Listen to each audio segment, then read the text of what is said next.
நிறைய பேர் இன்னைக்கு தையல் தொழில இவ்ளோ வருமானம் சம்பாதிக்கிறாங்களா அப்படிங்கறது எல்லாத்துக்கும் ஆச்சரியத்தோட பாக்குறாங்க.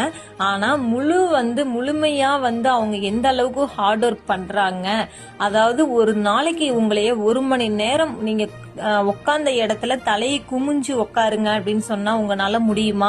ஆனா அதுவே ஒரு தொழில் செய்யற டைலருங்களை நீங்க ஒரு நாள் ஃபுல்லா நீங்க குமிஞ்சு வேலை செய்யுங்கன்னு சொன்னாலும் அவங்க சலிக்காம செய்வாங்க. ஏன்னா அவங்களுக்கு ஹார்ட் ஒர்க் பண்றது ரொம்பவே பிடிக்கும். அத்தனை பேரும் மிஷினை விட்டு எழுந்திருக்கும் போது ஒரு எலும்பு நொறுங்குவது போல ஒரு வலி ஏற்படும் பாத்தீங்களா? அந்த வலியை யாரும் சொல்ல முடியாதுங்க. அதை அனுபவிச்சா மட்டும்தான் அது தெரியும். இந்த வீடியோ உங்களுக்கு பிடிச்சிருந்துச்சுன்னா கண்டிப்பா நம்ம சேனல் ஃபாலோ பண்ணுங்க. தேங்க்யூ.